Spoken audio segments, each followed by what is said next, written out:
Hey, this is EriK Peterson. I'm the CTO and founder of CloudZero, and this is a DiscoPosse podcast.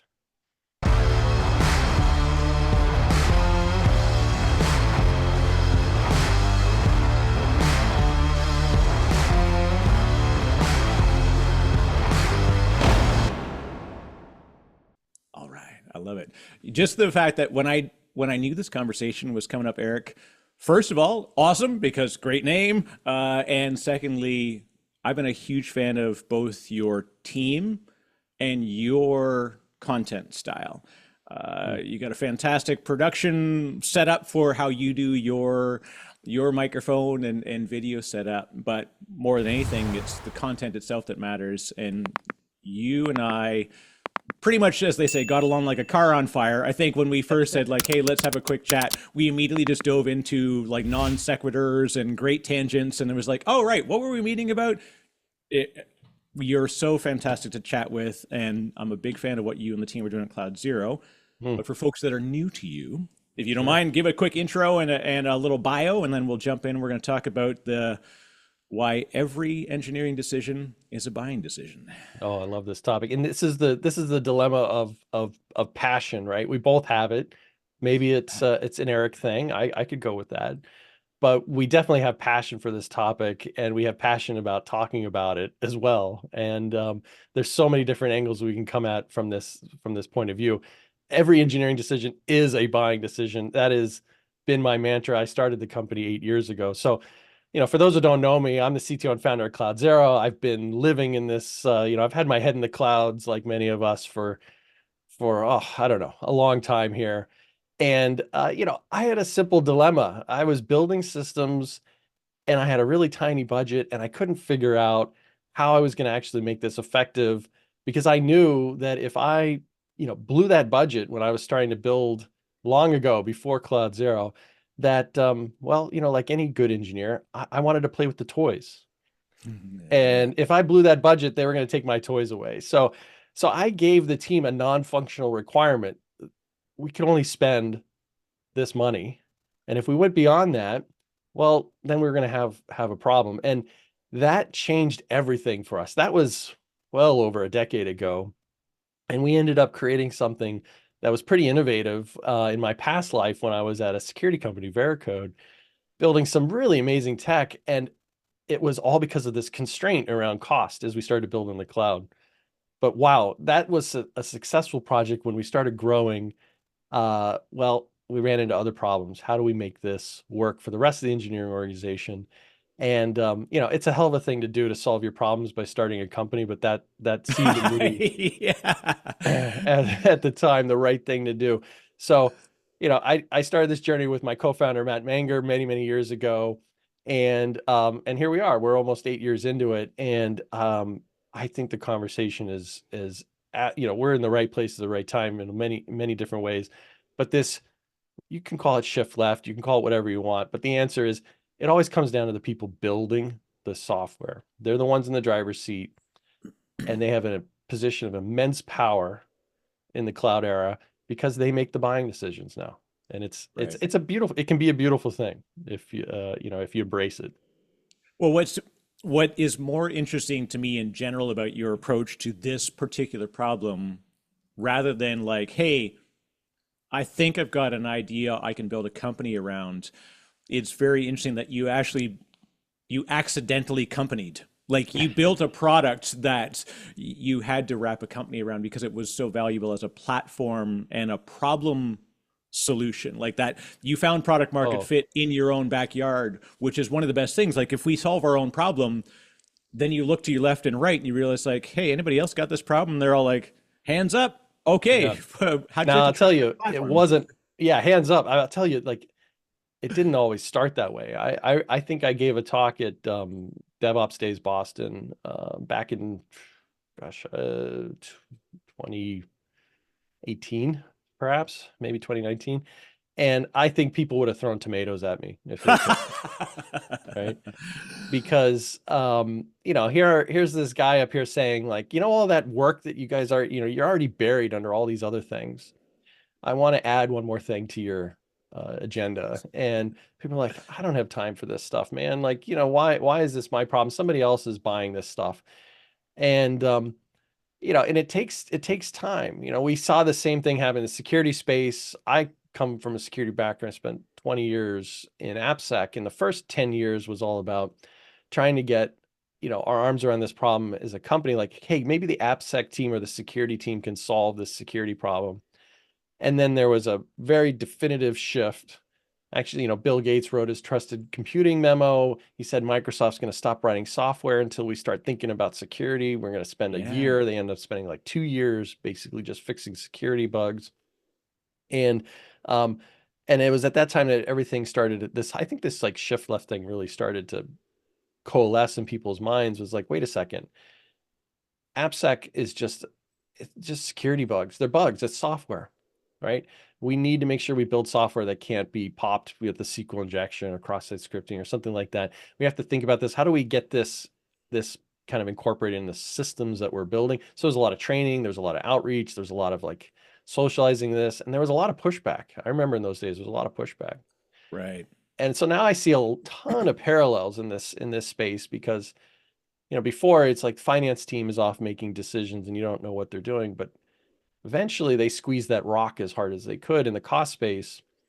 And then they started coming to engineering and go, Huber, what? Like EC2, what are these things that we're spending all this money on? And, um, engineers, of course, didn't want to explain these terms to finance, but the conversation needed to happen because they'd make a decision. Oh, let's build a massively scalable, fault tolerant, multi-region, kind of thing. And then why is our network bandwidth, like cross region costs like gone through the roof all of a sudden, Yeah. for example.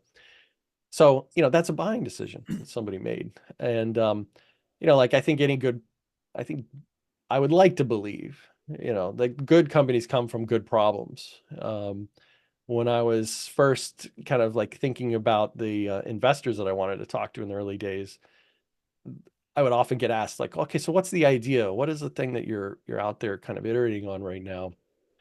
And I would come back and say, well, I don't know if I have the idea all worked out right now, but I have the problem figured out. And that's where I'm spending all my time, really making sure I got the right problem. And I think we were a couple of years ahead of our time, but right now the conversation has definitely shifted to this, and the results have been pretty amazing. And so we built CloudZero around this entire philosophy. Like, how can we get this data that needs to be used by both the finance teams and the engineers into their hands at the right time, in the right place, in the right way? And we don't have everything figured out. Nobody does, but we're listening to our customers. We're listening to what people are doing. And we just want to iterate as fast as we can on that. Because Well, at the end and of the part of day, it, I'm an engineer at heart. I love working on hard problems. well, and it's the idea that in the same way that we had like DevOps and Mm. then it became DevSecOps, and people at one point complained, they're like, why do you have to explicitly say DevSecOps? And said, because no one invited security to the conversation when we Mhm. did DevOps. I said, and then like it almost feels like we need DevFinOps, but then it needs to be like DevFinSec HR Ops. Like we got to have like 20 different things, and it just becomes like, how about this is just the new way that we operate Yeah. business. Well, it's funny. I used to talk about DevOps in a way that also kind of ruffled some feathers, probably still ruffles some feathers today, because I would tell people like, if you see a DevOps team, you blew it. And they're like, well, what do you mean by that? Like, there's lots of great DevOps teams. Hey, and I'm like, well, think of it like this. DevOps wasn't, you know, this new thing. It was meant to be this, um, this single entity that took care of creation, management, maintaining software. Like I almost saw like the perfect state of DevOps was you have actually one team. You don't have an engineering team, you don't have an ops team, you just have one team, your DevOps team. They build software, they care for that software. Now, things have gotten a little bit more complex. Now I start to see people start to bring in developer experience or platform engineering and things like this because Right. all of this stuff has gotten complicated and you realize you don't necessarily want your engineering teams to do that. But then I'm like, but isn't it all engineering? Like I have a front end team, I have a back end team. Like it's all, but it's all the same thing. And I would tell anybody like thinking about this, like if you build the right way, and we use cost as one of the non-functional requirements as a guide that kind of drives a lot of our decisions. It's pushed CloudZero, for example, to build 100% serverless. And we don't have any DevOps people; we just have engineers. Yeah. Um, and it's kind of a beautiful thing. Sometimes we got people working on things that they wish they weren't working on, but that's true of any organization. Yeah, that's Um, unfortunately that's part of the deal. yeah, it's part of the deal, because like DevOps wasn't a, let's be honest, like it wasn't this happy merger between two different teams. It was a hostile takeover. Dev was Right. sick and tired of ops. Like ops was sick and tired of dev. So something had to give. And the thing that allowed the takeover to happen was the cloud. Like DevOps couldn't have existed before the cloud because suddenly the power was in the hands of the engineers to deploy software to the end user. They could do it Right. and they didn't have to talk to anybody to do it. And that's exactly, you take it to where we are now. I can spend money on software and I don't have to talk to anybody to go do it either. Before I had to go wait on ops to go provision a bunch of servers or somebody to go buy stuff. And EriK, I keep this on my desk. It's from a campaign that we ran in Nice. Look at that. 2018, FinDevOps. Now, the FinOps Foundation is great. Like that term is come out, and I think, however people want to refer to it, but I think in the future, it's just going to be, this is how we build software. Yeah. We don't have to give it a fancy name. This is how we build software. Cost is a non-functional requirement, performance, scale, uptime, availability. These are all things that have to be part of the equation that we think about when we sit down to build a great system. Well, and we've due to the maturation of clouds in the amount of services and the amount of flexibility we've got with how we can consume it, there are ways to offset engineering costs with other new services. Whereas like the Oh very yeah. early days, it was, storage compute and, front end delivery was like the core. It was all about standing up, distributed architectures, but they were generally traditional web architectures just being spun up here. And then we saw data began to move because we have data gravity problems. You got Mm-hmm. to bring the data closer to the front end. And then all of a sudden, then we had this idea of infrastructure as code and more automation and how to make it easier to stand up and tear down quickly. And each time we did these things, it accelerated the pace of risk at the same time on the cost side. It didn't accelerate necessarily the feeling of risk on the engineering side until we got the cloud bill. And the Mm. unfortunate part in the timing of the world was we were like the monopoly man in VC, like we're in the money, like Yeah. companies were just like spending, like this is just the cost of doing business. The cloud is just the cost of doing business. You're like, well, what if you had a constraint on that? Yeah. And, you know, constraints drive innovation. That is something that I think everyone who would say, oh, just one more thing for me to worry about, this is going to slow me down.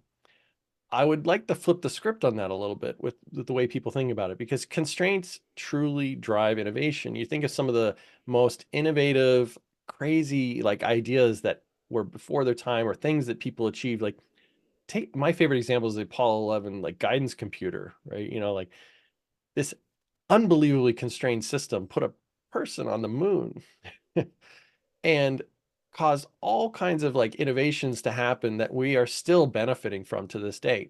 Most unbelievable, constraints around that.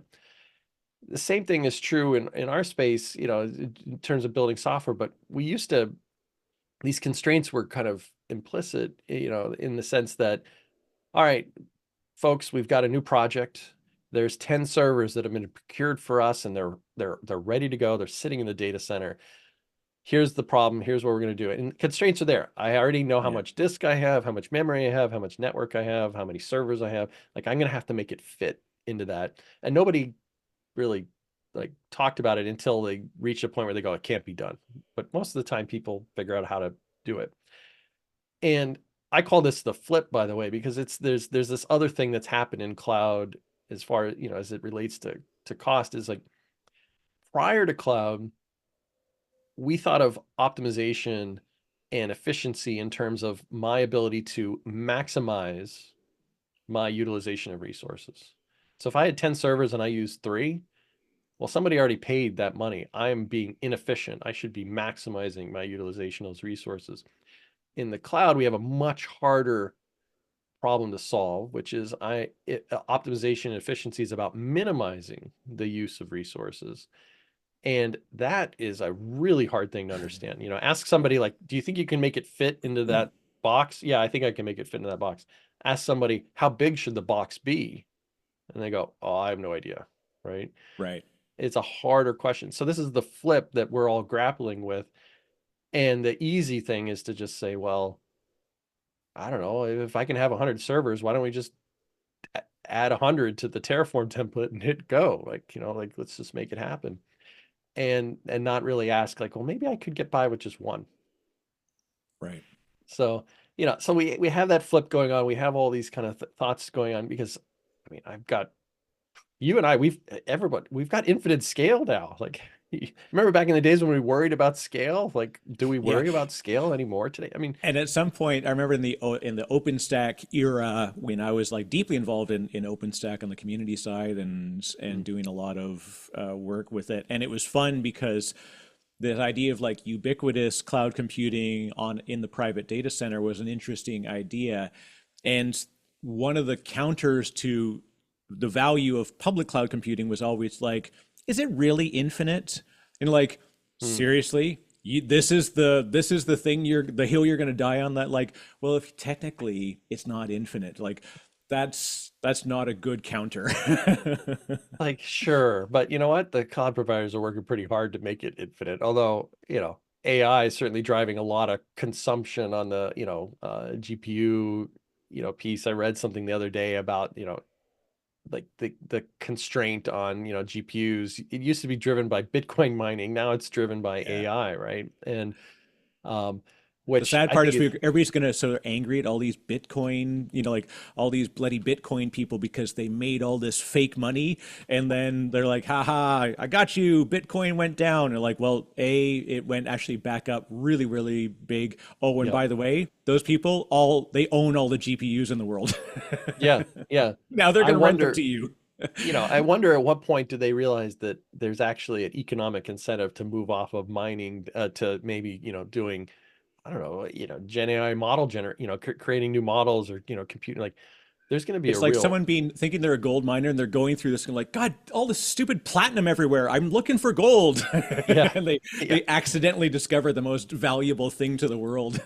yeah. Well, compute power is the new superpower, and that has, I mean, it's been like that for a while, and that, you could, one of these things that I love, I forget who said it, but, it's like, with enough compute power, all problems are shallow, right? And it's true. But it's great. I've got that infinite scale to achieve that, but I don't know about you, Eric, but I do not have infinite wallet yet. Yet to be discovered. That's a problem no one Yeah, has solved yet. yeah. If anybody solves that, you should let me know. Secret will be Well, one of safe. the things, and as sort of what I talked about before, was why I liked the fact that you came at this problem from self pain, right? Like you Mm, were experiencing, you set yourself with a constraint in a world where we thought like, hey, this constraint doesn't need to exist. And then the other problem was we had a lot of people that kind of looked and they read the new Kingmakers and they suddenly were like, oh, that's it. We're going to sell to developers because mm, they're the creators of what's next. I really respect that you never like latched onto a media narrative or a social narrative around how you approach this problem. It was literally a directly felt problem in that your target audience was people that needed to create products and solve yeah, problems, and they're engineers. It wasn't about like, hey, we just unlocked a new demographic we can sell to. It's like you always had this baked in. The worlds may strap a narrative onto it, but you really came at it at its core from a human has a problem that we think we can solve with automation, except the automation is going to cost something. And so yeah, now that's the new problem this human has and the automation has. So how do we move those two things into this third tier. Oh yeah. And and as we were kind of iterating on this in the early days, I mean, we took an interesting winding path because a lot of the conversations we're having in the early days were folks pushing back saying, you're going to slow us down. You're not going to, you're adding one more, thing to the pile of stuff that people have to think about. And I set it in my mind to try to solve this problem without talking about cost, and instead try to talk about building well-architected systems, because I noticed that a cost-effective or an efficient system is also, as it turns out, I haven't found an example where it isn't true, a well-architected one as well. Right. And I was like, I just felt like I had found some sort of hack to answering the question, how do I know that something is well architected? You know, most people would say, oh, well, I know it when I see it, right? Yeah. But the answer is like, well, how do you really know that something is well architected? And this is the dilemma as old as, building systems itself, because as anybody who's written code knows, there's a million ways to solve the same problem. But one of those ways is probably better than the other ones, right? But how do you know? And it wasn't until we had this constraint around cost that we could actually get at it, because cost becomes a metaphor or a a direct line to how much time and energy did I put in, and how much time and energy does it take to maintain this, to deliver this. And then I started to think even beyond this in terms of the assembly line for building systems in this cloud-driven world that we're in. If I was a manufacturer that built automobiles, if I was Toyota, right? And I'm following Kaizen, quality, cost of quality, like I went deep into that world for a moment, and I was thinking like, how would we think about all this stuff? And I would know down to like the nut and bolt, like my costs, the supply chain, the cost of goods sold, the labor, and all the little parts to get there, because that gives me a competitive advantage. And then we turn our attention to the world of software, one of what's supposed to be, arguably the most technically advanced, scientifically forward, out in the world. And, no disrespect to myself or anybody, including, like, we're still building kind of bespoke systems. There is a level of creativity, and some of that is good, but we should know like our cost of goods, to achieve that Right. outcome, because SaaS has changed this. We don't build a product and ship it and it's like a one-time transaction. We have to operate and live with these things for time. So in those early days, I was trying to avoid the conversation with cost because I didn't want to turn people off, but I knew we needed to eventually have that conversation. And after iterating and iterating, going and speaking to lots of customers and trying to kind of get at this thing, one day, one who became our first customer came to me and said, all right, look, Eric, that whole story you just told about all those things, that sounds really fascinating and all that. And I love it. But I'm going to go out of business because my software right now costs more to run than I can charge for it. Can you fix that problem? And I'm like, well, yeah, yeah, that's exactly the outcome. And he's like, all right, well, cool. Well, can I write you a check today? And any entrepreneur should like listen up when they hear somebody say, I'm willing to pay money for Yeah. something. And so in that moment, I realized we had to really just lean into this hard, even if people weren't ready to hear it. And it took a little while. I would tell anybody who's starting a company, like sometimes you got to stick to your guns and you have to go with it.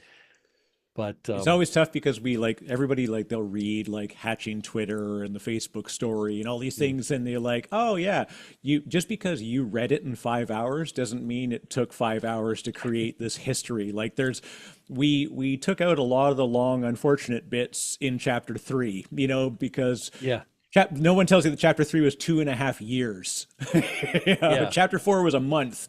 The Well, timeline is never represented in the hindsight bias as we write about the well, story. it's the classic, like, you step one, blah, blah, blah, step, in the middle, a miracle occurs, or something. Step Step three, three, if you go to, profit. well, yeah, profit, or if you pull the South Park analogy with the gnomes, you Yeah, get underwear, right? yeah, that's right. But it's, one of my favorite quotes from, I think it's, gosh, I hope I get this right. I think it was Reed Hastings who said this. which is in order to build something that scales, you have to first do things that do not scale. And that can be a hard thing to wrap your mind around, because you could be like, well, I should spend all this time optimizing this and building this. And because a lot of times people ask, like, why do a lot of like early stage companies, like all their operations seem like a dumpster fire? Like, what's all this stuff going on? Like, well, because you were just trying to figure out what people actually wanted before Right. you went and spend a bunch of time trying to make it more efficient. And I think that's still very much true. And people ask me, well, all right, so is premature optimization, the Knuth said, it's the root of all evil. Is thinking about cost early on also kind of a form of premature optimization? I said, well, no, but you should be aware. I mean, you should be aware of it, right? It is Right. okay to break even, or even, spend more than you know how to do, because think about the stages of creation. First, you're trying to answer the question, can it be done? Then you're trying to answer the question, like, does anybody want it? Then you're trying to answer the question, okay, now can I build a business off of it? And at each of those stages, you may be totally comfortable. You should be comfortable spending, certain amounts of dollars to do that. But you should be aware. You should be conscious of Right. it. Because if you answer those three questions and you get to the place where, a lot of people want it, but you haven't figured out that you can't actually produce it for a price that people will pay for it, well, it doesn't matter. You're out of luck. It's over. Um, You brought you up a know, great point before about this idea of, and I've talked to, at this point, 250 plus founders and it just on the podcast, let alone just in industry chats. And I've been thankful to have folks like you where we can bounce ideas. And it's funny, ideas are easy to come up with. hmm, Ideas that someone's willing to write a check for are the next piece. And it's humbling where, I mean, I'm a founder myself now. So it was funny that a lot of people are like, absolutely, I would love to hire you. And like, okay, that's interesting. Now, would you hire me as an outside agency? And hmm, then now, once we move it to a very almost a specifically transactional thing, when you hire a person as full time, there's always we can always find more stuff we can get them to do. And there's this sort of intangible flex spend that we feel on the hours we're investing in a human as part of the team.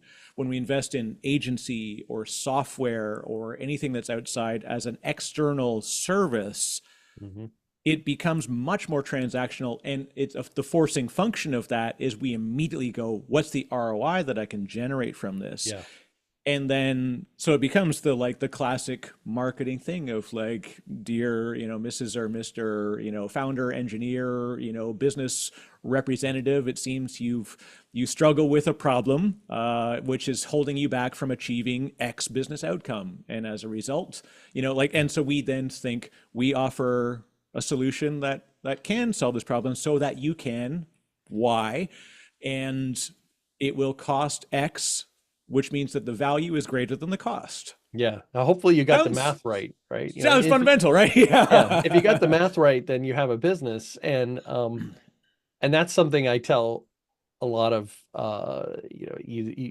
mostly first time founders, other entrepreneurs out there who would do this. Like, don't forget that a lot of startups die because they fail to do the most fundamental thing, which is build something that people will pay money for. Right. You know, there are tons of companies building something that's really cool, but there's less companies building something that's really cool that people will pay money for. And asking for money is a tough thing, because I would say a lot of, entrepreneurial kind of technical founders, things like, people who are building in the technology space, don't feel comfortable asking.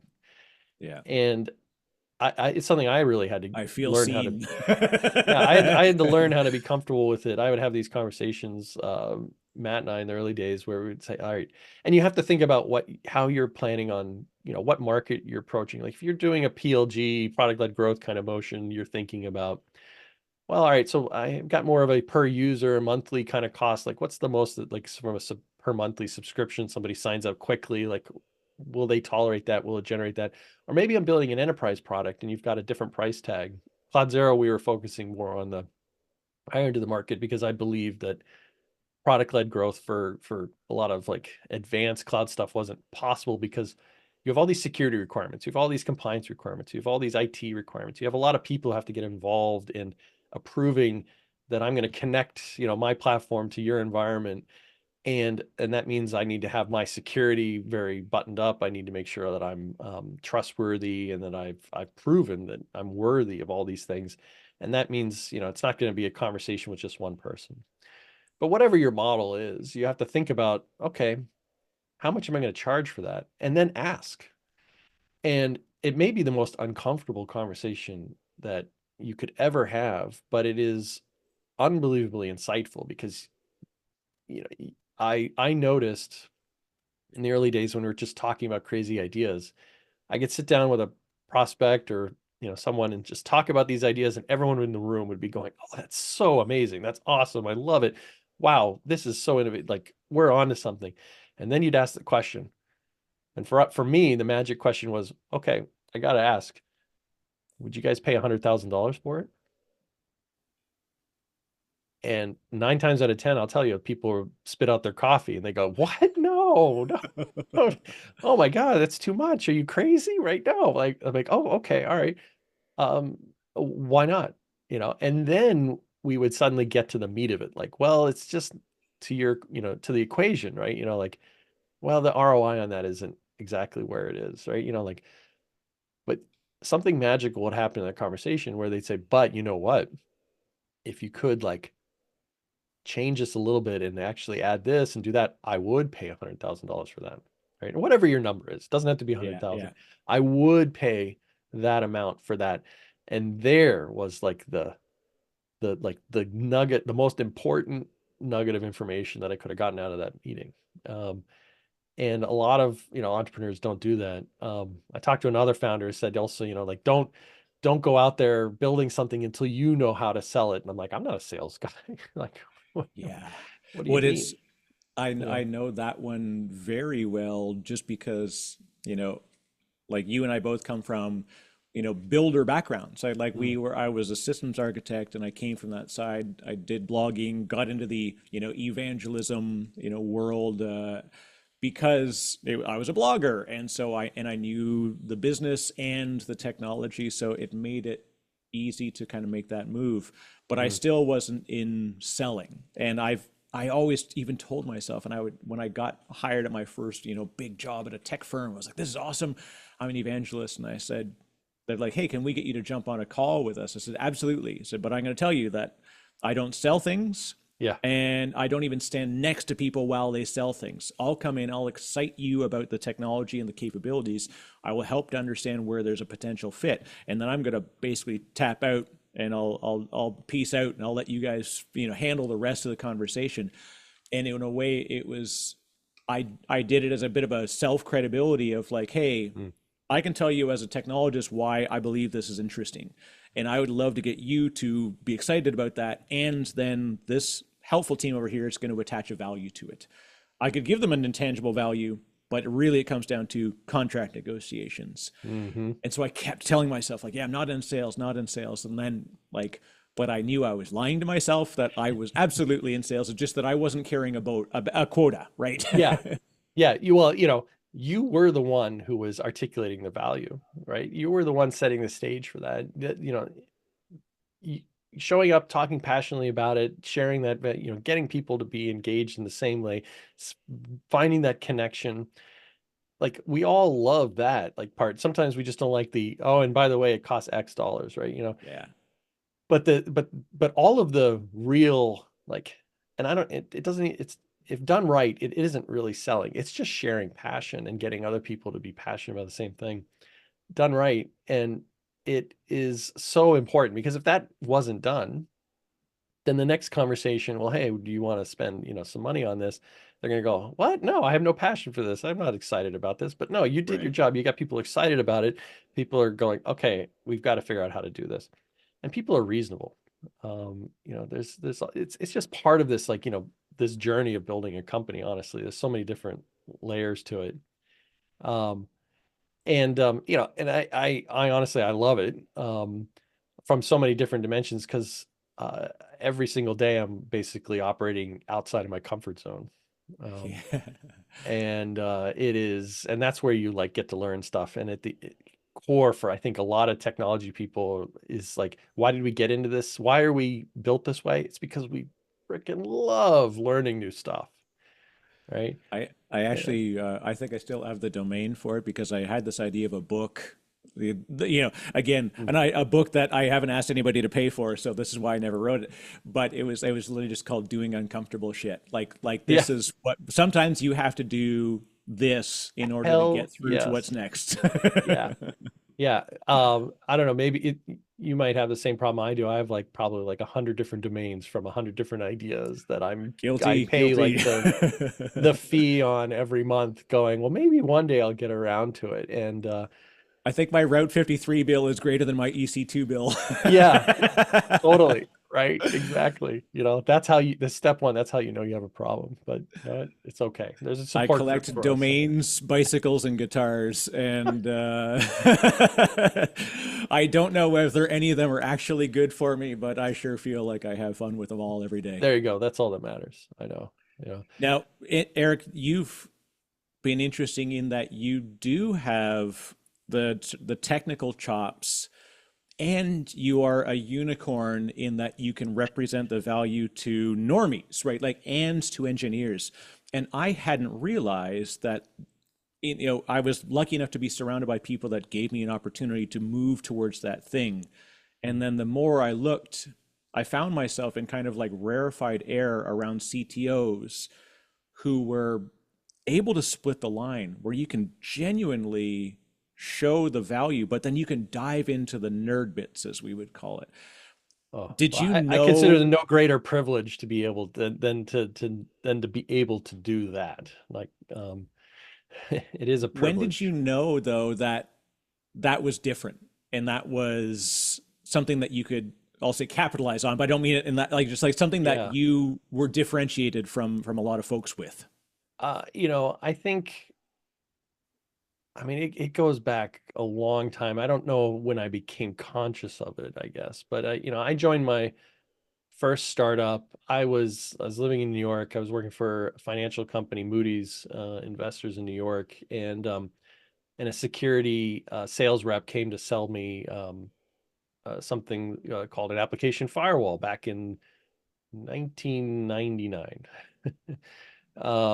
And this concept of an app firewall is an entirely new thing. Everyone was like, "What? I just block all the ports except port 80 and 443, and I'm good to go." And then here he is talking about, well, all the attacks are coming through port 80 and 443, and your firewall doesn't do anything. That's why you need an application firewall. And I'm sitting here listening to this, and I'm realizing the company I'm at is, we're an old school financial company. We've got like mainframes in the basement, and sure, we got a website and all this stuff. But I was like, this is the future. Why am I here? And I interrupted him in the middle of his pitch, and I was like, that sounds fascinating. There's no way Moody's is going to buy that right now. But I got to ask you a weird question. Are you hiring? And the guy was like, "What? That is the weirdest question. Nobody. What are you talking?" I was like, I'm serious. Like, it sounds exciting what you're working on. I want to do something with that. Are you hiring? And he looked at me. He's like, "Well, what do you like to do?" And I was like, "Well, I like technology. I'm a IT security administrator here. And I love getting my hands in the technology. And what you're talking about sounds fascinating to me." He's like, "Do you like talking to people?" And I said, "Yeah, if I'm talking about something I enjoy talking about, sure." I'm like, "Well, do you enjoy talking about technology?" I'm like, "Yeah, I like talking about technology." It's like, "Well, we have an opening for a sales engineer." And I looked and I said, "What the hell is a sales engineer? Like, that sounds crazy." I was so naive. Like, I didn't know. And he's like, "Well, it's like you like talking to people about the technology. You can get them excited about it." And I was like, "I don't know. Sure, I'll try it." I interviewed, I think like 2 weeks later. I did live through the Y2K event at Moody's, sitting, the most unexciting Sitting New in the Year's data ever. center I at was sitting in the midnight. data center from 10, because we had data centers in Hong Kong all the way. So we followed the sun all the way around. Biggest non-event in history, but mostly because everyone had done their job leading up to that. Right. Yeah. Um, and then after that, I went and I joined this security company, headquarters in California, R&D in Israel, called Sanctum, that they'd created the first web application firewall. And and on my like first week into like the introduction, I got to meet the founders and start talking to these guys and listening to what they're talking about. And then I got to go out on kind of my like first sales call with the sales rep, not, totally naive, no idea what I was doing. But I just loved the technology, and I realized if I love it, I love talking about it. And after about a year of that, they tapped me on the shoulder and I said, "Hey, look, we have a problem." I said, "What?" And I said, "Well, you have a lot of passion, Eric." And I said, "Oh." And I said, "Yeah, so that's kind of the problem." I said, "Well, why is that a problem?" They said, "Well, our engineering team says that you are dominating their time with like all these things." And I said, "Oh, is that, I'm sorry, and they're like, we've decided it's actually a good thing. We'd like you to get into product. We'd like you to become a product manager." And I was like, "Oh, okay." you know, and so I went from being a sales engineer to product person, and then I got even more, tied into the whole software kind of world. And it just like from there I was hooked. I didn't know though at the time like where all this was going. I thought, I would ultimately just want to kind of go up through the ranks in product. Yeah. But eventually at some point I realized I wanted to create a company. And CloudZero actually got created twice. I created it originally in 2008, and we crashed and burned. We had no idea what we were doing. We were doing all kinds of weird The whole things. world crashed and burned, so you were not alone in the most Yeah. difficult year in financial history. I put the whole thing on hold, and I went to work at Veracode for 7 years. And then finally, and I really credit Veracode's CEO at the time, Bob Brennan, at helping kind of push me out of the nest, um, and saying like, "Look, Eric, you've been wanting to do this for years. You got to get out there and do it." And so then, CloudZero V2 was born this time around. This problem, like we were talking about earlier, that I had lived. And what I would tell anybody who's like been grappling with that decision, or like they let it go on for too long, if they have this kind of passion, if you're in that seat, is like no time like the present.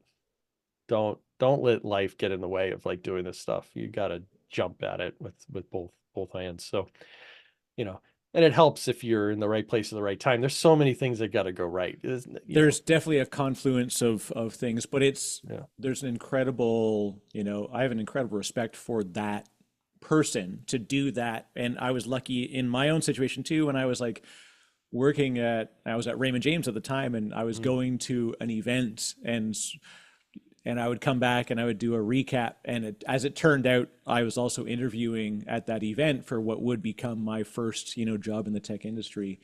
And it was such a beautiful thing when I was on the call with my manager. He was in Vancouver, I was in Toronto at the time, and we're going through. He's like, "How was the event? Like, tell me what were the highlights." And he loved my like industry analysis. He loved that I was a blogger. He was like always so excited about it.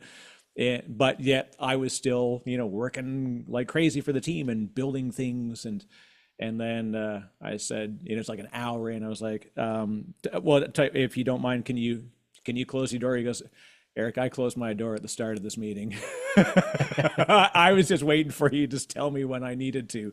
And Yeah. I was like, yeah, I actually did get asked to join a firm. He's like, I'm going to give you the usual question. Is there anything that would keep you here? And I said, like, financially, it just isn't viable. I know what our limits are on budgets and whatnot. And it's a great opportunity. And he's like, 100%. This is awesome. And so to have someone in your peer group that recognizes your Oh, ability and even internally gave you those opportunities, and then when you go to think like, "I think I could do this other thing," and they go, "Yeah, you well, should it's a do team this." sport. It's a Yeah. team sport. You have to have a network. You have to have people who can kind of like bounce ideas off of, and you can't go at it alone, although it can be kind of lonely. you know. That's Um, yeah, it's a tricky thing that, like, especially in those days when you're doing that, like when people see this product and they look now, they're like, "Oh yeah, CloudZero," like you said, even say like, "Well, it's 8 years old." And then yeah. someone will go, "Huh, I hadn't heard about you until like 4 years ago." Like, yeah, Yeah, that's where did that's you that's guys how it come from? goes. That's how it goes. Well, you know, and a lot of startups are either a 3 year or a 10 year thing, right? Yeah. That's that actually, if you go and you look at do the homework and the math, it's like it's a 3 year or a 10 year thing. And like, why is that? And it's like, well, people that are like just knock it out of the park and the magical stars align and like somebody comes along, and a lot of those are exits and acquisitions. Other ones are like it's a longer haul. Like people tend to forget that like the Airbnb founders were like packaging cereal, you know, Right. selling cereal. There's a real story somewhere out there about them selling boxes of cereal with you know, for different presidents. And you know, like crazy stuff that you do. Again, you know, if you have to do something that, you know, if you're trying to, before you can do something that scales, you have to do stuff that doesn't scale. Yeah. And you learn. But you know, I think that's the journey that it doesn't matter whether you're a founder, an entrepreneur, you're a builder, you're, you know, a product person, you're the business. It's like we've all been transformed by the cloud and the internet and everything that's changing how we deliver value. And you know, and I really wanted all the people connected in that value delivery stream to be aware of the cost to deliver that value.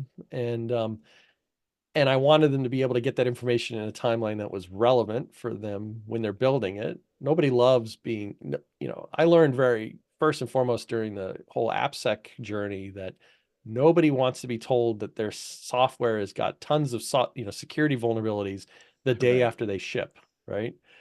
They would have liked to have had that as a requirement early on.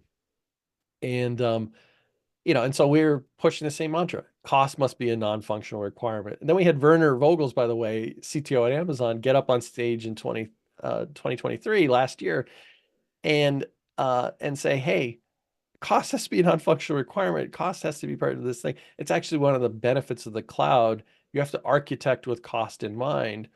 Right. And it was 10 years to the day that Werner had been up on the keynote stage since the last time he had talked seriously about cost. And I was there in 2013 when he was up on the stage talking about cost as a positive benefit of the cloud. And I believe it. And he said the same thing in 2012 at the first reInvent. And here he was up on stage in 2023. And then he had you know, one of our best customers, public reference of us, Nubank, up on stage during that keynote talking about how they are getting at this problem.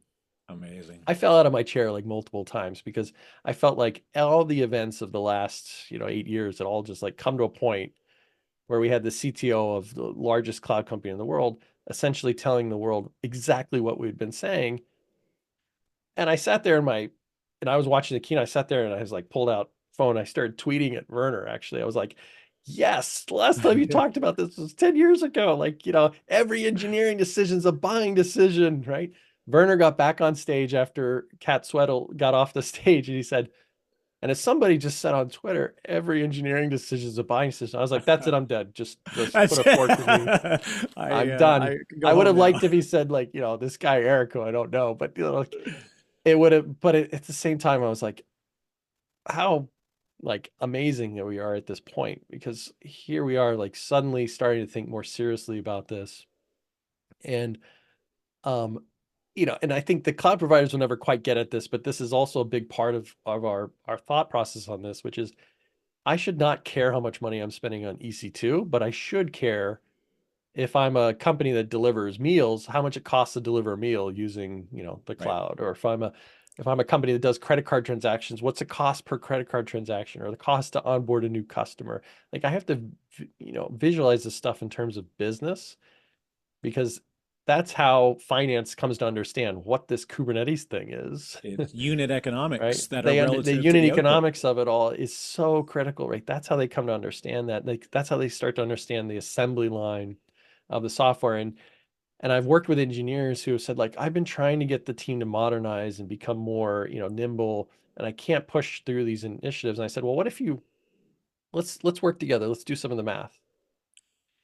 If you implement some of these things, um, I think your margins will improve. Like the next meeting, go into that meeting, and instead of saying we should implement Kubernetes and containerized architectures and move off from these legacy monoliths and blah blah blah blah blah buzzword this, but next time don't do that. Show up and say we have a plan to modernize our infrastructure. That plan involves some new technologies like Kubernetes and containers, but the most important detail is after this project is completed, we will improve our margins by 10 points. Yeah. There is no manager, no CFO, no like engineering leader or any, business leader who, when they hear that, will not sign off on it, right? Because, and you better be damn sure that it's true, right? And that's Yeah. the math that CloudZero can do. But it is so impactful to like moving the needle for people who have been trying to like embrace that new technology. Because I went back to my roots. I want to play with the cool toys. Yeah. I have this small budget. It's all comes down to the money. How do I convince the business side of the house to let me play with the cool toys? Well, if I make the economics so unbelievably clear, then it's guaranteed I'm going to play with the cool toys, right? And what I would tell anybody, in fact, let's say we had Adam Slipsky or Jeff Bezos here sitting next to us, I would say like it's amazing what you guys have done. Like you've created this whole cloud thing, but isn't it a shame? It's a shame that we're all going to be dead and buried before we see any of it come to its ultimate fruition. And they'll be like, what do you mean? And I'm like, well, because it's not moving fast enough. It's as fast as we think cloud is growing. It's not moving fast enough. And why is it not moving fast enough? It's because the economics of moving to the cloud is not painfully obvious to everybody on the planet. We're still arguing about how much this stuff costs. We're still having the conversations thinking that we need to move back to the data center in some cases. I said, that's where you guys made a mistake. That's why CloudZero exists. Because our mission is going to make the economics of moving to the cloud so painfully clear, so painfully powerful that no one would stand up and say we shouldn't do that. When I think That's the what we're other going to interesting do. thing is it's not, there's nothing wrong with making the right decision to keep something on-prem if it's based on economics Yeah. and the future of this platform. I mean, because we had this funny thing, the early days of why private cloud became popular was Mm. because the sort of fear of, continuous run rates. I mean, I remember the days when we used to buy servers, and then when servers moved to leasing, it was like, whoa, no, no, no, we own this stuff. Why am I going to Yeah. pay you every month for something I can own and I can sweat my asset out for 7, 8 years? But then Mm-hmm. we were sweating things out beyond the engineering life cycle of that hardware. And so we're doing like 10-year leases on gear that's meant to last 5 to 7. And we then started reversing, the value because we were wrecking ourselves with old gear. And Yeah. so then I remember I think it was Randy Bias from Cloud Scaling at the time, and he says, the cloud is cheaper as long as you're willing to pay more. And so that was a great sort of, idea of like, be careful what you're doing and be aware of the impact is really what the underlying sentiment to that was. Yeah. But there was no predictability available in cloud spending at the time because no one knew what it would cost. And the only way you would find out was by Oh, doing it. yeah. Well, that was the dilemma I had at the very beginning, and that's why I latched on to unit economics so early on because I'd been given this ridiculously small budget. I was given $3,000, and I think I was, and that was And basically this is at a time designed. when it was not a race to zero on the cloud Yeah, provider side. and that was, I think that was designed to prevent us from actually being successful. But I had no history. I had no idea how much the stuff costs. I could go to the price book and like look at how much it costs per hour per EC2 instance and things like that. And then I had a problem to solve. I had to scan 30,000 websites for security vulnerabilities using this new scanning engine that we had just built. And I'm like, well, wait, I've got $3,000. I have to do the math. I have to get down to like 0.003 cents or whatever to make this actually work. That became the requirement. So we set that as our goal. Like our per scan costs have to be this in order to maintain our ability, in ability to stay within budget to solve this problem. And if we can't do that, then this project is dead and over, right? Yeah. And so we started out like anybody would normally have done and said, well, let's just try a bunch of stuff and throw a bunch of things. And we looked at it and was, well, wait a second. We just did the math. It's going to cost tens of thousands of dollars if we build it that way. We will not achieve this like per scan cost. So then we're like, well, what can we do?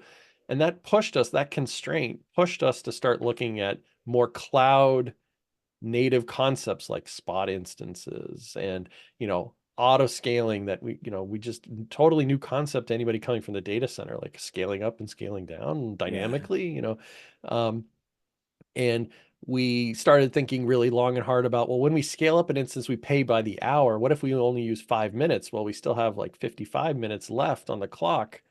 Well, can we reuse that time? Can we bin pack this all in here so that we're using this across this cluster? So we got all those requirements came out of that one non-functional requirement. Our per scan cost has to be under X, right? And so when we set that there, that made us build the system. We delivered it, $2,972, right? Nice. And like that's what started the cloud journey, because everyone was like, oh my gosh, you can really do this. Where the pain really came in was, all right, now I've got all the existing legacy. I've got all the stuff running in the data center. Like, we built a greenfield system, much easier, different problem to solve. Now, how do I take all that stuff? And we went down the lift and shift path, and, to exactly on point what you just said, like the cloud is, it's easier but as long as you're ready to pay more, right? Like Yeah. all that lift and shift to stuff was way more expensive. And suddenly the costs were out of whack, 30,000, 300,000, like millions of dollars being spent, and people going, "Whoa, this was a mistake," right? Yeah. And the answer was, well, no, we just didn't put cost as we should have asked ourselves, well, what does it cost to run in the data center currently? X. Okay. Whatever we build in the cloud has to be less than X. Let's just And start there. what's interesting is like I went through this, and that's why I've always really dug your approach, just because when I was working in like systems architecture, I mean, like I'm running a team, we've got operations, we've got developers, we got all this stuff. And then all of a sudden it came to the point where we said, hey, we were thinking about as a business, we should outsource our data center operations to a co-location facility. Let them Hmm. buy the gear, we get out of the business of it, we treat it as a lease, and then they get this many operations people. And they had like sort of a fixed, spend that we would attach to this thing. And that allowed us to say, okay, cool, that's great. And they looked at it and they're like, it's only going to cost us like, $30,000 a month, to run our own, like they said, like 30, or it was the opposite rather, said, it's going to cost us $30,000 a month for just this one service. They're Yeah. like, that's crazy. And I said, like, but how much is it costing us to run right now? Like, are we actually accounting for this? And my entire team had to go through and down to the basics of unit economics relative to capabilities and features. Hmm. So I said, hey, we've got this, and this is what it costs to run this, but we don't have 24/7 operations. We have 18/6 operations. Yeah. Very different. It's like we've got a very different type of style. So is the value of that greater than the cost of us operating? And because it forced us to go down to unit economics, we Hmm. realized that on the broad scale of the IT organization, it would be a costly thing to move to outsourcing. But we outsourced our disaster recovery Mm. because it was, I Yeah, you did the knew now math. the unit, that's it. And like no one ever does the math. And that's like one of the things I found with Google, and God bless the fine folks at Google, Mm. why people struggled with taking them on as a cloud provider was because they're like, don't worry about discounts. We'll automatically discount you as you grow utilization. And I ran into CFO after CFO that's like, I love this, but I can't plan for it. So Yeah, I how do you, can't do it. it's not predictable. How do I know? Like, you really Yeah. can't. Yeah. So the Yeah. fundamentals of going back to like understanding your actual costs. I mean, this is it's Goldratt, it's Deming, it's all of these like the Hmm. people we studied in sort of technology and manufacturing and supply chain. We realized like run your IT organization not like a cost center, run it like a business. Yeah. Yeah, exactly. And the economics will set you free, and it can be a little daunting, but what I suggest to anyone in the engineering side of the house to just do a couple of things. If you see a number on a piece of paper that looks like a big number, ask the question instead of going, "Oh my God, that's wow, we're spending the price of a Ferrari a day or whatever." Like, no, don't think of it like that, right? The first question you should ask is compared to what, Right. right? You've got to get context. You have to compare it to something else, right? Compared to what? And that's what ultimately unit economics is all about, is like giving you data that you can then compare to something relevant to your business. Okay, we are a widget manufacturer and it costs us $3 a day to deliver a widget over the internet, but we charge only $1.50 for our widgets, right? Compared to what? I am not going to make that up in volume. Yeah. I sell for $1.50, but it costs $3. I'm losing money with every new widget I ship. So now I have to go figure out, do we want to get out of the widget business? Do I want to change my pricing? Do I want to like go figure out maybe I can re-architect this system? I have seen businesses fix their cloud cost problems by simply changing their pricing. Right. Now, it can be a little bit more complicated, right? Because pricing changes can upset people. But if you approach your customers with the data that says like, hey, we made a mistake, we're going out of business. We love that you love our product, but we've done the math. We're gone this time next year if we can't increase the price of our product. And you'd be surprised how reasonable people are. It's not. I'm not going to candy coat it. It will be a painful conversation, but Right. there are different ways to get at this. You can approach it from the top line and you can approach it from the bottom line. And it will bring everyone together from technology to the business to finance. Like they'll all be in the same room and suddenly they all feel like they have a part to play. Finance can talk about how they're going to buy better. Maybe we get better discounts. Maybe we make bigger commitment on our EDP. That'll get us only so far. Sales and revenue thinking about, well, maybe we could charge a little bit more. Or maybe when we release that new feature, instead of giving it away, we actually add it as an attach and we charge money for it.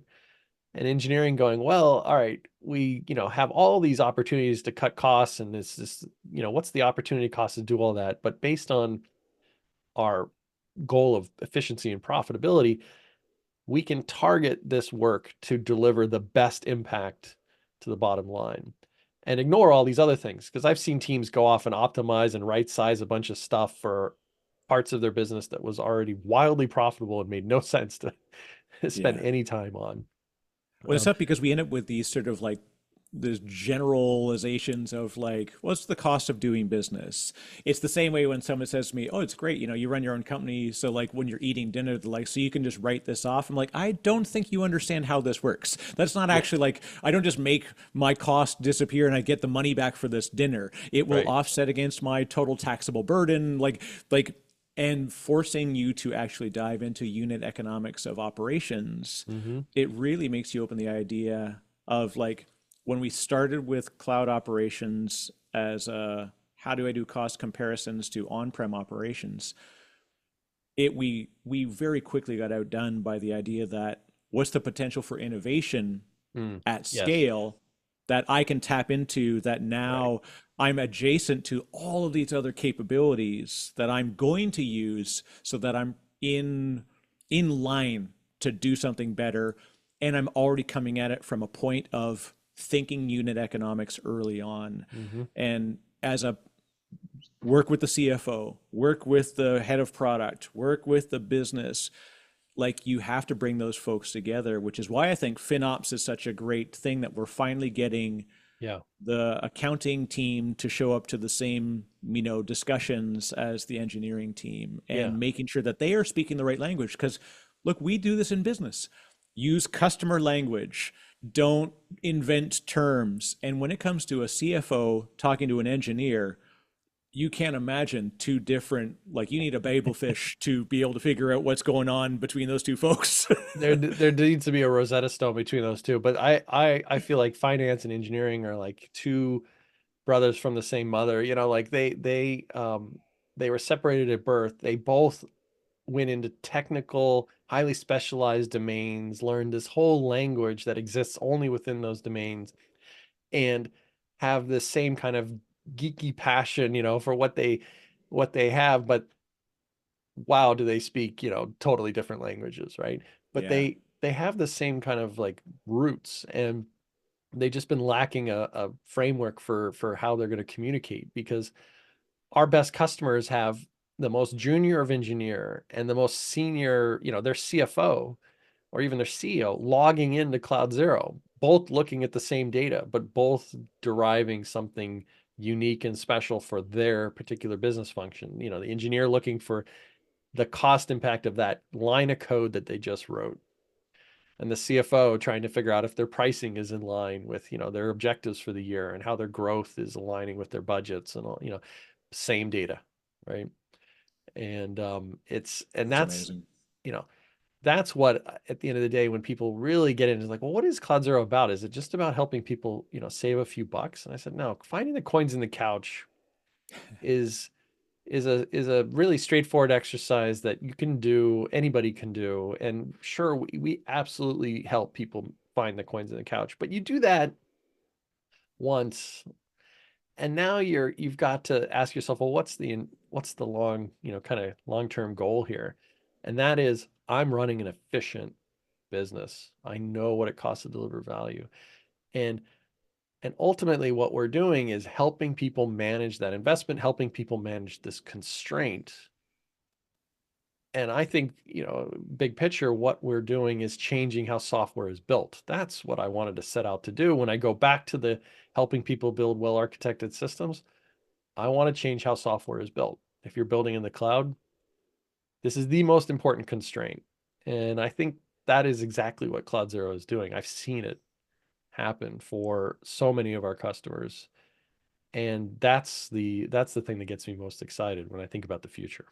Well, and seeing a real material impact to something that you've done, like you built a fantastic team, first of all, like, and as you've gone through the different phases of growth too, like that is no small journey. One we could do a whole podcast on is Yeah. the evolution from like finding first customer to finding the 10th customer to finding Oh, the next 100, how the first 10 hires lead to the next 100. And it's been, it's an incredible thing because the founder has to pull its pull through the entire journey when everything around it is just shifting. It is like one of those, yeah. Wes Anderson things where you're sitting in a chair and all of a sudden the screen behind just changes scenes and all of a sudden you're on an island. Yeah. It does feel that way sometimes, but I also tell founders, like, be prepared to do the most important thing, which is to fire yourself, right? Like, I'm not the smartest guy in the company. I shouldn't be, right? The goal is, your job is to figure out what's the most important problem to solve, and then fire yourself from solving that problem, because you're going to go hire the best person on the planet to solve that problem. And you keep doing that, and you never stop doing it until you get to the place where hopefully you've selected the right job for yourself that somebody else doesn't come along and fire you from, right? But it's important, because nothing great ideas don't happen without execution, and execution doesn't happen without great teams. And so you have got to get out of the way, as people love to say. The way I think about it is, oh yeah, I am doing HR. No, I'm fired. Like, I'm not the right. Yeah. I am not good at that. I should stop doing the HR thing. Oh, I am doing sales. Nope, fired. There are better people to do that. Like, think of it from that perspective, and don't latch on to these things. You've got to let it go.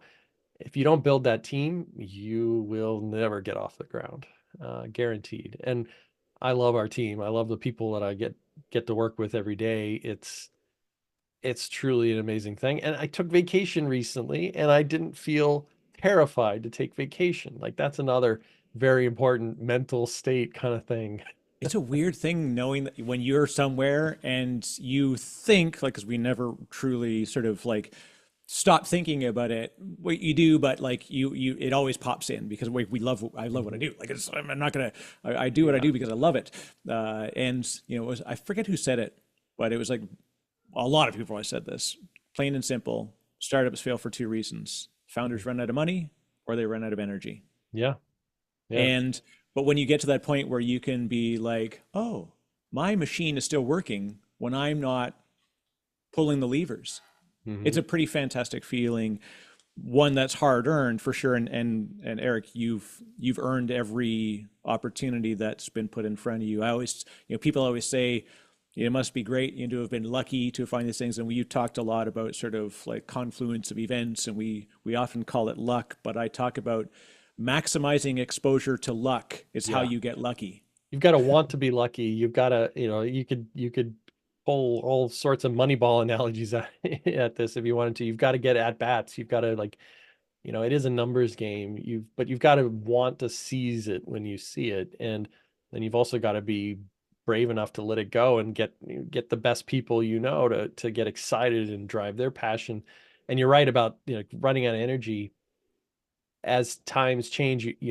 Founders you have to figure out where you get your energy from. In the initial phases, I'd say you get your energy because you're doing it, you're out there, Yeah. right? Eventually you got to figure out how to get energy out of watching your team perform, energy out of your customers getting excited about your product, energy about your market and how those things are changing. You've got to find new sources of energy along the way, because if you don't, you're right. If you've managed to avoid the number one mortal sin, running out of money. Yeah. And that's what I love the fact that you're, as a platform, you can show legitimate material impact of what people are doing. And that's been a missing piece for great engineers that are stuck with, like, they've got fantastic ideas. And where innovation, as you said, innovation isn't stopped by constraint, it's increased. It's the Yeah. fact that you've got to like work around this pylon. Like, Hmm. in fact, it's one of the most compelling things to a builder is like they love the rules because then we know where the line is. And it actually gives an opportunity to say, like, oh, okay, that's pretty cool. And now that you've got this constraint, how would you attack that? And again, it's sort of it's the flow of work. It's the fundamentals of all of the stuff that Goldrat talked about and Kaizen and all these Hmm. things. But most importantly, that I can genuinely say you should be bloody proud of, where we come at as a founder and say, like, this would be great where I could one day retire from what I do, to moving to you are going to allow a lot of other people to retire from what you do. That's where I get a lot of energy from these days, Yeah. believe me. I'm excited about that in so many levels. It's a team sport. It really is. And you're doing Uh, great stuff. You built a great team. You built a great platform, and I'd say good luck, but you've achieved luck by a lot of hard work, and there will be luck. There, market headwinds are rough right now in general in the world, but it's also the opportune time for innovation because we've got world economic constraints that, at number one, it opens the door for the incredible value that you and the team can bring through the platform, but also just it forces everyone to say, like, hey, can we do more with the same budget or less? And it really makes you think about what matters, and doing what matters feels pretty bloody good yeah, when you get it right, yeah. or you learn, like we learn by tough lessons. And Yep. You got to dust yourself off and keep going. But it is what it is. So no, I mean, Eric, thank you. Like this has been fantastic to talk about this and how the entrepreneur journey, what CloudZero has been at, how this is all tied together. Um, I would remind everyone, every engineering decision truly is a buying decision. it And is. internalize that. Think about how that can help you build better, stronger companies. And I would love for anyone who's on that journey, regardless of where you are, feel comfortable reaching out and continuing the conversation. And I know, Eric, you and I are going to continue this conversation. So No doubt. Yeah, it's funny. I think we've probably done 4 podcasts worth of conversations before we hit the record button. And that's yeah. what's amazing is that your passion clearly comes through and your capabilities are obvious to me in somebody who searches out fantastic humans. I'm like, I try to think of it as my podcast guests are like when Frank Zappa used to audition people, and his opening line was very simple. He says, "What can you do that's fantastic?" Yeah. Yeah. And you are a fantastic human, and I thank you for spending the time today. For folks that do want to reach out, Eric, what's the best way that they can get connected to you? Honestly, the best way to reach me these days is to just shoot me an email or find me on LinkedIn. There's still an attempt to try to sometimes use X or Twitter or whatever you want to call it. But, I don't object to anyone sending me an email at Eric, ERIK. Forgive me, we got to have different Erics out there, but we're all part It of the happens to the same best of team. us. Yeah. ERIK at cloudzero.com, or you know, sometimes you'll find me out there as Silvexis, Silvexis on Twitter. But it is it's a team sport, and I love helping people for this conversation. And of course, if they want to learn more about CloudZero, they can come to cloudzero.com and learn all about it. And let's keep the conversation going. That's the most important thing to me. Yeah, yeah, and this has been great, and I love it. So there you go, folks. Definitely, I highly recommend. Like I said, also I've been lucky. I got a lot of fantastic former colleagues that have come over to the CloudZero team, and I've watched their journey and their growth. And it's the one thing that you find too. I did this thing for if I read a book and then Mm. that author refers to a book that I've also read, I immediately know like I'm on a path that is heading in the right direction. And when I see people that I know who I've watched them grow and become amazing people, and then I see them all suddenly show up at this new email address, I'm like, this is worth watching, and Yeah. 100% both you and the team are worth watching. So folks, definitely check it out. And this is awesome. Looking forward to doing more. Yeah, this is great. Thank you, Eric, very much. And for Thank you, folks, Eric. definitely Yeah, check out the cloudzero.com, and looking forward to more and more of these great chats. I look forward to it as well. Thank you very much, Eric. It's been fantastic.